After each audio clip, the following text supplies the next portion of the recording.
This review is purely my opinion, based on my personal gameplay style and preferences. You may have a different opinion. I welcome constructive responses to any opinion I give in the comments below. Please be kind and respectful. The Roottrees Are Dead is a mystery game by the developer Robin Ward and published by Evil Trout. This is a whodunit mystery set in the late 1990s, where you scour the internet, libraries, and periodicals to uncover an extensive Roottrees family tree, identifying who is and isn't a direct descendant of the founder of the Roottrees Candy Company. This game is broken up into two parts. The first part is called The Roottrees Are Dead. In this part of the game, you're introduced into the family by learning that Carl Roottree, his wife Brenda, and their 3 daughters perished in a plane crash. Now the family candy company is in chaos, as family members are stepping up to take over as president of the candy company to replace Carl. Not a lot of details are known about the plane crash or the Roottrees family in general, which is why you've been hired by an unknown woman to sleuth out what's going on.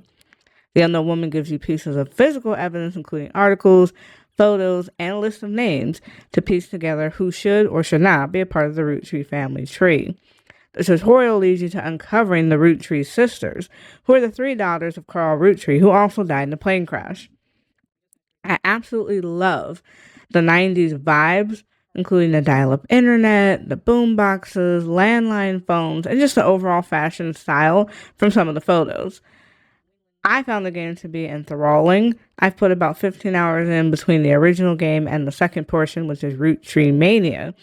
Roottrees Mania is unlocked once you complete the original story and takes place about 5 to 9 months after the end of the first game, with even more family members who have come out of the woodworks alleging that they're related to the Roottrees.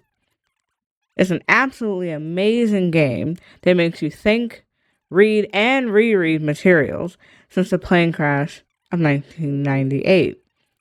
It makes you also think critically about what information means and if it's even accurate. Not everything you read or are told is correct. This game kind of feels like a mixture of Clue, if you ever played that board game, Knives Out, the movie that came out a few years ago, and an Agatha Christie novel. You feel compelled to care about the individual family members and to get justice from some of the black sheep family members in the game. Please note there are spoilers ahead. If you do not want to see, please do not watch. This is your only warning. If you haven't finished The Roottrees Are Dead or Roottrees Mania, you may be spoiled. I found that I had to go back and read a lot of things over because there was so much information to review and absorb. A good example of this is Lauren Roottree's diaries, both the original published book of diaries, but the republished edition 10 years later, had a lot of family information about the different generations, the 5 pieces, the free spirits. I mean, it was just so compact that was one I spent a lot of time on. That was an excellent resource to have and gave me the most information for completing the original family tree. There was also a lot of confusion because a lot of people had name changes or nicknames, so they were referred to in multiple ways. For example, Ernest Madsen was also referred to as Ernie. Well, that's very confusing. You're thinking that's 2 different people. It's one person. Or there's 4 Eliases on the family tree. Elias Sr., Elias Jr., Eli C., and Eli M. So 4 different people who are Elias. 2 of them go by nicknames, and they're not all on the same branch of the family tree. So it can be kind of hard to untangle who's who and where they fall, but that's what makes it all the more satisfying. It's also possible to get hints by clicking the rubber ducky icon in the bottom UI menu or using the note-taking system that's built into the game. I personally use a pen and paper method.